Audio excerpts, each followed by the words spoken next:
Hello and welcome back to the Break Zone. I'm Jared Scott. We've got our continuing coverage of Round 4 of Swiss of the Northern California Meta Potion Circuit, event number 3 here in Santa Clara, California.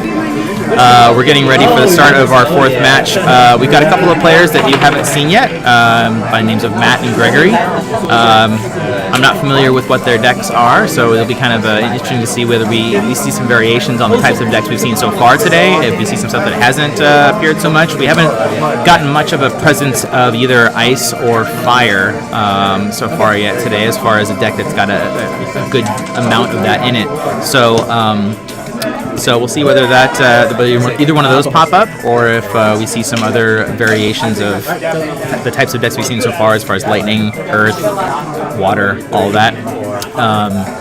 We did see a Golbez deck that didn't manage to get him out until the end, so maybe we'll see a Golbez deck there, or we might see a complete surprise. Who knows? Maybe we got Dragoons somewhere around here, or Cadets or something. So they're about to start their match here, so let's look in on them as we prepare for the beginning of their match.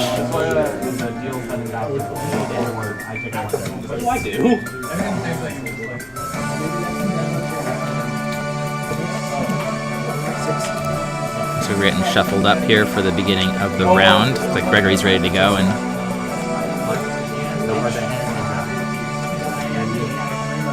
got Matt there as well.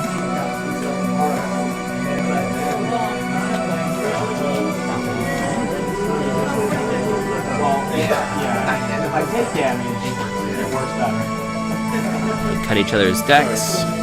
We should be getting started here shortly. I'm going to roll to see who goes first.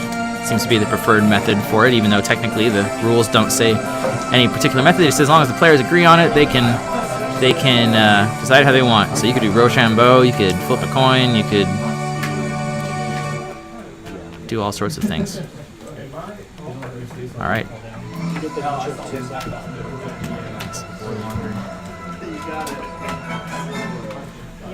All right, looking at that opening hand, always trying to figure out whether or not the cards that you see are ones that you want to start with. See whether it's going to help your game plan for what you're trying to do. There are certain cards that are just always kind of feels bad moments to start off with. Starting with a Gipple in your opening hand usually is not the best. Or a 6 CP Adia, also not ideal at the beginning there.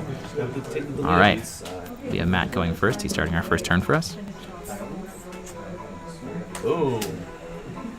Let's see. So beginning, first turn, always when you get the first information from your opponent on what sort of deck they're playing, or at least some sort of idea of it. So he's going to be discarding 3 cards there, a Shantoto, a Zalbag, and a Cyclops to play Delita. So we're getting a turn 1 Delita, which has been a popular card here today. Again, he is a challenging forward to deal with, because if you use a summon to get rid of him, or to do anything to him, in fact, then you will take a point of damage. And if you use any abilities that target him, then the targeting character gets broken. So that leads to a little bit of headaches with him. We have Gregory discarding a Scholar for Yuna, so we're getting, again, that early value from Yuna, and then discarding a Riku for Cosmos. So he's building up his backups. He's, taking 1 damage from Delita on turn 2 is not too bad if you're going to get set up there and hopefully be able to, over the long run, kind of outvalue your opponent. All right, flips over the first point of damage, which is a Waka, no X-Burst there. And then he's going to follow it up by playing an Ovelia. So we did see in our first match with Dylan that he was playing a Knights deck, and it appears to be that there's a theme going on here. Or it's an Alma there. Sorry. 5 cards ahead, enter. And that's going to be boosting Delita there, making him even more of a challenge to deal with. Gregory's going to respond with the starter Riku. That is the Riku that gets a plus 2,000 power if Yuna is in play. Also gets plus 2,000 power if Pain is in play. In addition to the ability with each one of those, prevents her from being targeted by either summons or abilities, depending on which one of them it is. So that Riku, 4 CP, starts off at a kind of modest 6k power, but currently is at 8. Not enough to take on Delita, unfortunately, but it does help flip over a Dorgan there. Dorgan is actually a really good option for taking care of Delita, so it's a little unfortunate that that went to the damage zone there, because Dorgan will remove Delita from the game, and it doesn't really matter that he would get broken by the ability, because by that point in the game, both of them are removed anyway.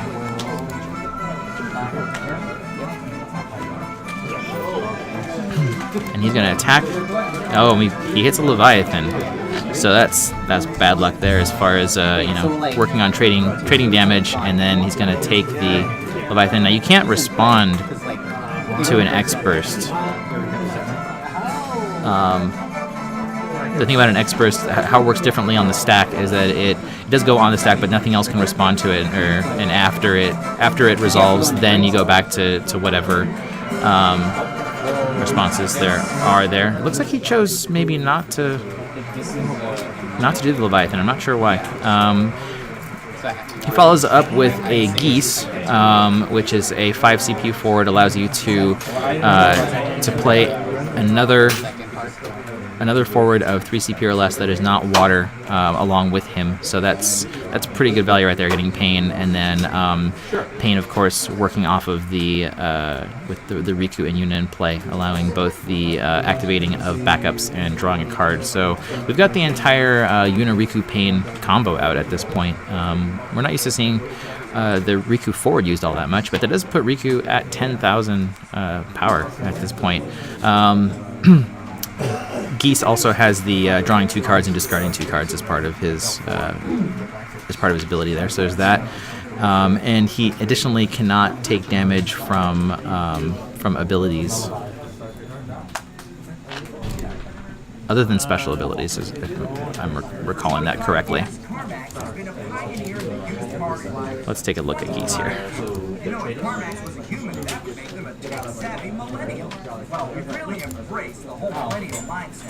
My guy's 13. Sorry, 1,002. And there's Geese if you want him for reference. You can see all those things he's got. Yep, does not receive damage from abilities other than special abilities. So Matt's looking at his options here.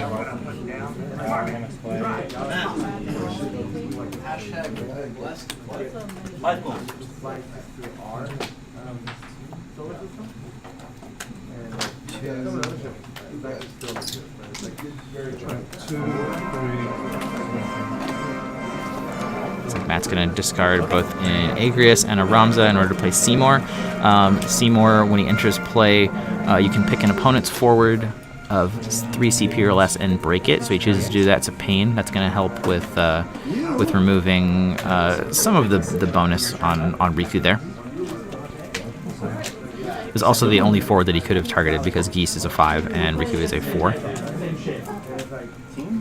And then he's going to play into the Scholar backup. So at this point, he's getting his backup set up.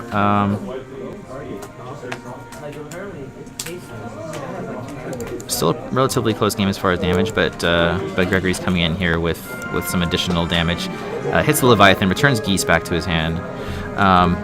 It's important to remember that that X bursts on damage are optional. You do not have to do them if you don't want to. If it was a situation where it would not be advantageous to do it, you have the option as the player who, if it's your card that got flipped over, if your opponent's card got flipped over, you get no choice. But in that case, any card that has an ability when it enters the field, such as Geese, is one of those that you might think about what you want to target with that, because if it was an Al Cid, for example, it's not the sort of thing you would want to be returning back to their hand. And Geese does have an on-play ability, but he still costs 5, so we'll see where we follow up here. Looks like Geese is going to get played again with yet another Pain, so we've got a little bit of deja vu going on here. He's going to draw the 2 cards and then have to discard 2 from his hand. So he's going to discard a Famfrit and a Brother, keeping the pressure up there. So even though we are close on damage, and so he's going to attack with Riku. Let's see if we hit another Leviathan. Nope, it's a scholar this time, so the expert streak comes to an end there. Oh, search. Yeah. Main phase 2.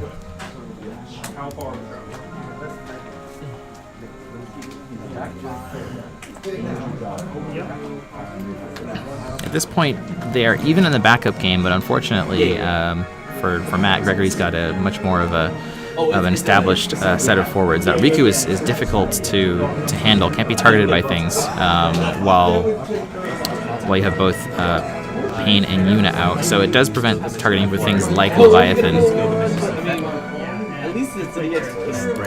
And some people might not recall what that Riku does, because she's not the popularly used one. We're used to seeing the backup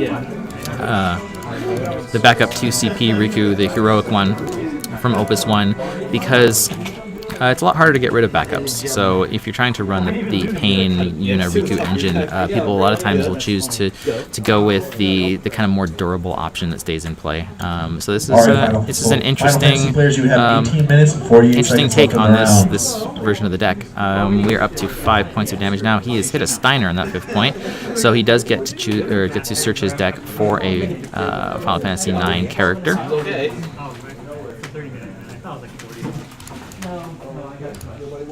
That's all 3 deletes. For now. Going to search for a Steiner itself, which is probably a good play here, because then he can play Steiner as a forward to be on the field to deal with these opposing forwards, and additionally search for potentially a Garnet or a Zidane or something else, to get a couple of forwards out there. So as you can see with this Riku, as long as Yuna is out, she can't be chosen by summons. So for example, when that Leviathan came up on the X-Burst, because of the Yuna backup, Riku was not able to be targeted by that. We're up to 6 damage now on Matt.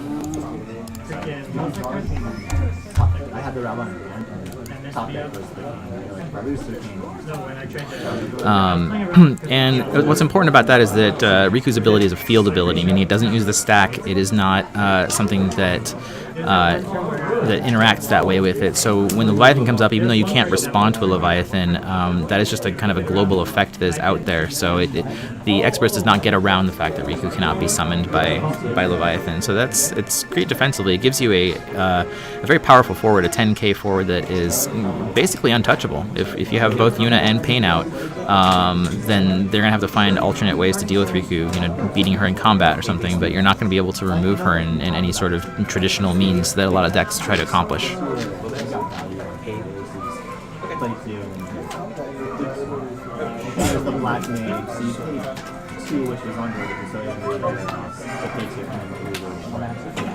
So looking into his options here, he's got 3 forwards on the field and only 1 point of damage left. So we are looking for, so there's Steiner. Discards a couple into Steiner, which is going to help him to retrieve something else. Like I said, popular choices, particularly in a water deck like this, although we do have lightning as well, would be Garnet or Zidane. We're seeing the Zidane be retrieved here. Always good value with Zidane. He's also meaning that Steiner does not have another Final Fantasy IX character on the field. Having Zidane out there will boost Steiner up to 8k, which can be helpful here, given that everything except for Riku is 8,000 or less currently on Gregory's side. Looking into his options, if he plays chooses to play the Zidane, then he will either get a card draw or be able to force his opponent to discard. Probably not going to choose the 3rd option to activate Final Fantasy IX characters, since they're all active right now currently, which is just Steiner.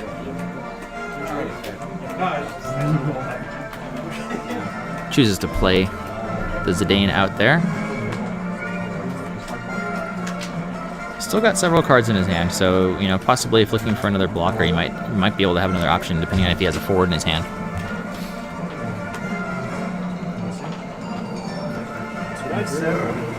Looks like he's considering. So he's going to go with the card draw.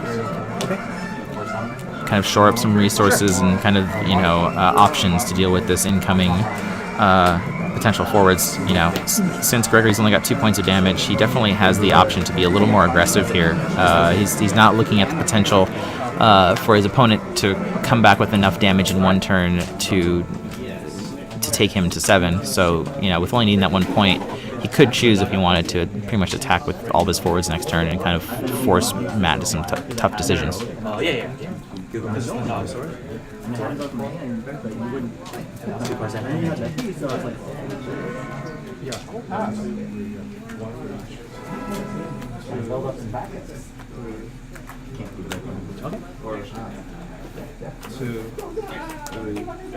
Okay.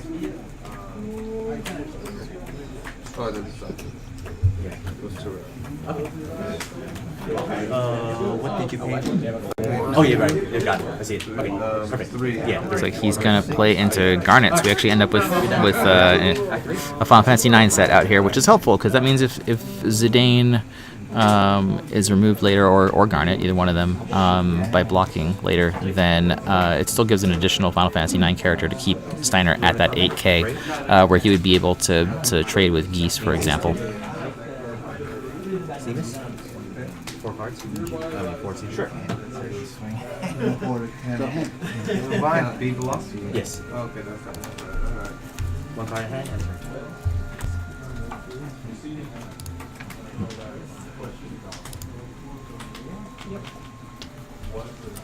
So things have stabilized here as far as the field is concerned. We've got Riku at 10, Geese has got 8,000 power, Pain at 7, but we're looking at a couple of 7s and actually 3 7s on the other side.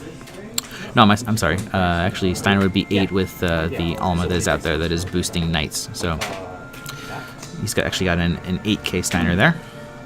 Looks like Greg's going to discard a Yuna to play Leviathan, which is only going to be 2 CP because the unit's in play. Looks like he's going to return Steiner to Matt's hand there, which was the strongest forward there that was going to be able to potentially trade with Geese. Attacks with Riku, which is going to put Matt into a tough decision of having to block here because he needs to prevent that damage. Looks like Matt's going to block with Garnet, and at that point, that's going to be the 7th point of damage and the end of our round there. So started to stabilize. Unfortunately, couldn't quite get to what he needed, and that Leviathan was clutch. So you can see how certain plays like Leviathan late in the game can make a huge difference.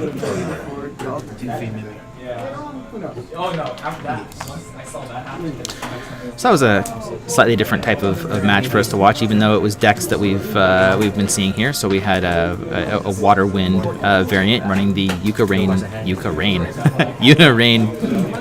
Wow, I still can't say it. Yuna, Pain, Riku.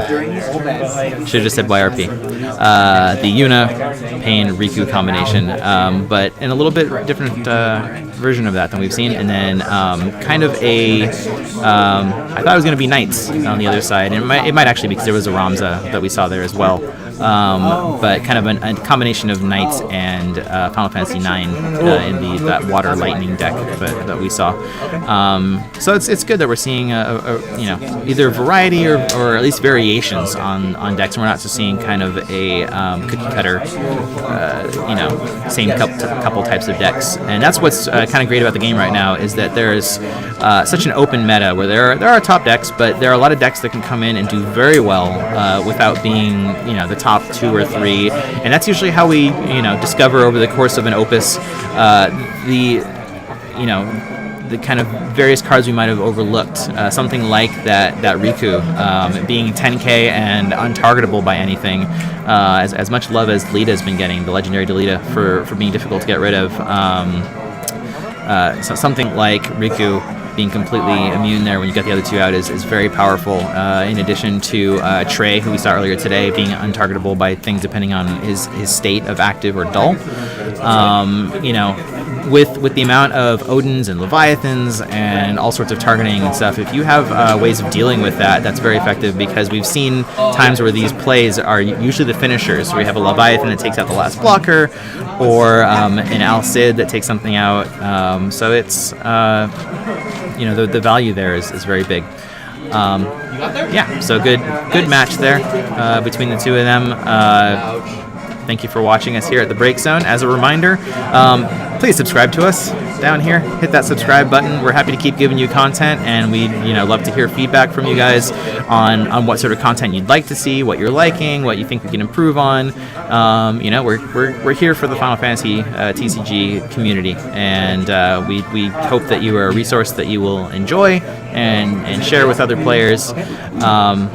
Again, you can find us on Facebook. We're at facebook.com/thebreakzone. Please give us a like over there, where we will have content in addition to our videos. As I mentioned earlier, we do have our top 5 Odin targets list up there, which is a nice, fun little read. So hit like there for us. Subscribe to us. Feel free to check out metapotion.com if you want to see information about this tournament. Even if you're not in California and either one of the areas for the Northern California or Southern California tournaments, it is a great structure for a fan-made, fan-run system of tournaments. The sort of thing that is, at least for those of us here that are involved with it, is really filling in kind of a gap in kind of official tournament play. Nationals was a blast last month for those of us that went there, and it's great to see something like Meta Potion and the work that Matthew Okamoto is putting into it, bringing us together here. So thank you for watching, and we will see you here soon. All right, welcome back to the Break Zone. We're here with the winner of our last match that you just watched there. So congratulations on your win. How have your matches been going so far today? I'm 3-1 right now. Okay, awesome. I lost one just from a pretty fatal mistake. But oh yeah, well, what happened in that match? I just attacked out of order, and I ended up. I miss. I forgot how strong the 2-drop knight was. Oh, the water like, one. It was like 9, and yeah. That's a sneaky night there. It gets pretty big. Well, he also played Astrologian, so he just tapped it and it blocked my pain. Oh yeah. Once pain went down, Riku's. Oh, that's sneaky. Yeah.